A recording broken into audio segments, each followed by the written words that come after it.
I recently spent 3.5 months in China after living in Canada for over a decade. The experiences I encountered there were mind-blowing. Compared to my life in a North American country, China is a completely different world that you must see for yourself to truly understand. I'll start by discussing all the positives. Later in the video, I'd like to talk about another side of the China that you may not notice at first glance. I can't wait to share my impression of China with you, and there are tons of things to unload from my mind. The information you will soon receive from this video is absolutely worth subscribing to, so why not just click that subscribing button now? Thank you very much. Let's get all the positive aspects of China out of the way first. When I finally landed at my destination, as a tourist I feel like I had jumped into a paradise, where there is partying every day that never stops.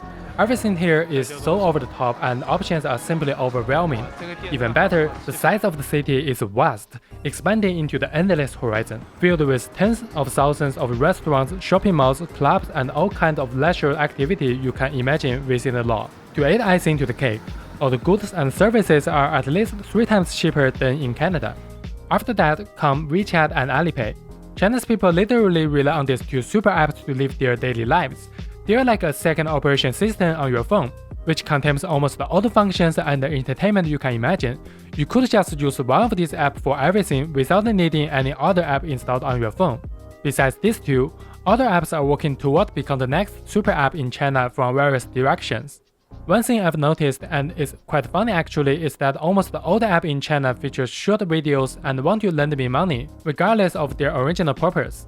There are so many car brands that are nowhere to be seen in North America, which I've introduced in depth in another video. If you would like to know more about that, maybe give that video a shot. China is a huge place similar to the States, with mountains, deserts, forests, wetland, and plain across 23 provinces and hundreds of cities. Each city has its own special food and culture.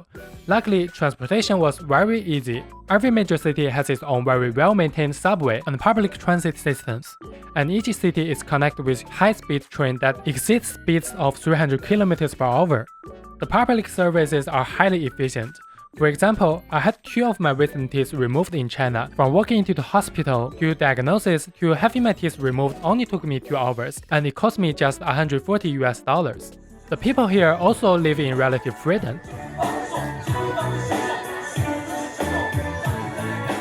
Dressing however they like on the street, and no one seemed to be surprised by any kind of subculture.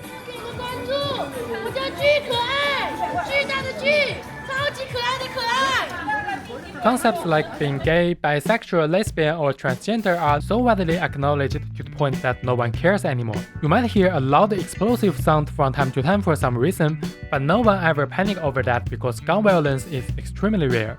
What you hear is most likely just fireworks or something delicious.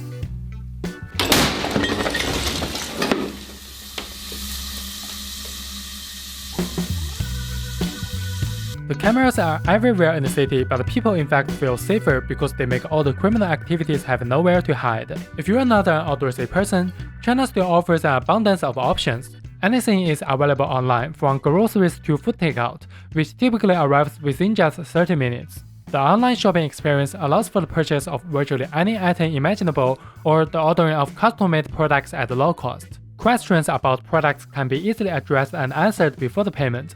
The customer service will happily make specialized adjustments to the product or pricing just for you. Shipping is nearly always free and no subscription is required. Also, can you imagine having free shipping for items that cost lesser than 50 cents? That's totally normal in China. As a tourist, that's about all my positive impressions. Now let's talk about the cons, and throw my social credits out the window. Please like and subscribe to make my great sacrifice worth it. First, the air quality. On the first day I landed in Shanghai, the air was horrible. I almost instantly started to feel sick. 不得不说，这个空气闻得让我有点头疼。The outside smell like dirt mixed with moisture. I know there is smoke and all, but I didn't realize it could be that bad. There were days when air is clean. For example, this footage is taken on one of the best days. But most likely the air quality index in Wuhan will hover around 60 to 80. Coastal cities usually have better air quality, but still nowhere near Canada. What made it worse is there are way too many people smoking in public in China. Also in China, you will see lots of rough-looking mid-aged people who have nearly no manners at all, who will literally spit everywhere. There was once a time I even saw someone who spat on the hospital floor and didn't even bother to mop it up with his shoe. Sometimes you will also see men or women squatting on the street watching TikTok. Not the most graceful way to use sit on the street, I think. My theory is that this phenomenon is mainly caused by the fact that China modernized too quickly and the education of the people was not able to keep up. Many people in the cities have retained their old lifestyles. I mean, it's completely normal to spit, smoke, and squat in the farmland, right? Then there's the traffic, which is quite chaotic. Unlike in Canada where drivers have some mutual courtesies, the traffic in China is a real-life game of chicken. Drivers, e-bikers, and pedestrians are essentially competing for the right of way. If one tends to back down, then they'll have a hard time crossing the road. What the heck is this? After spending some time in China, I realized another thing. Although food costs in China are noticeably lower than in the Western countries, you have to understand that they are a globally traded resource. This means that in China, most food services or products are offered in smaller portions. Pretty tiny. Are heavy on carbohydrates, which are cheap, or are made from industrialized, preprocessed ingredients, which help mask the lower quality of these components, and typically result in dishes that are low in quality, taste the same, and feel unnatural.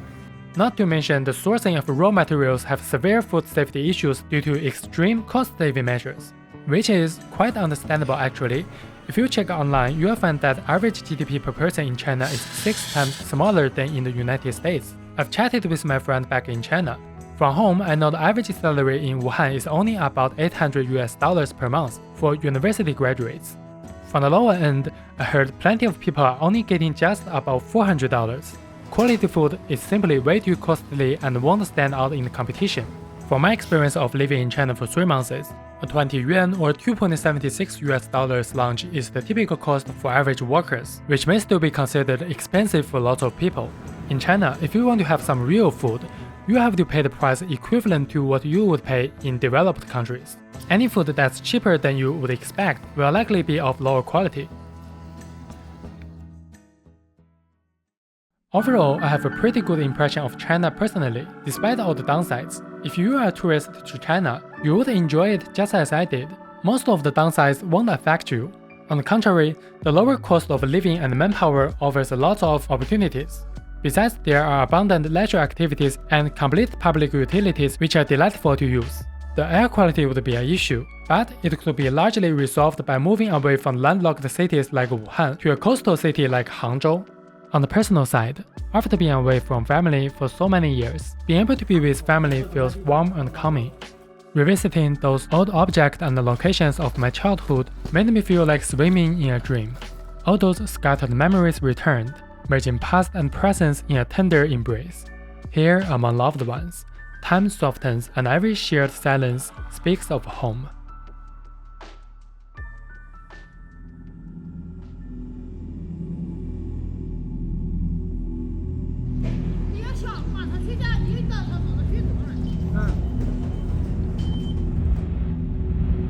Now that I've returned to Canada, I breathe in much cleaner air and marvel at the strikingly blue sky.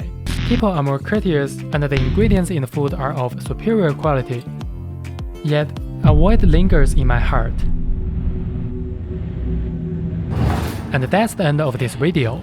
Like and subscribe, leave a comment, you know the drill, and I will see you in my next video.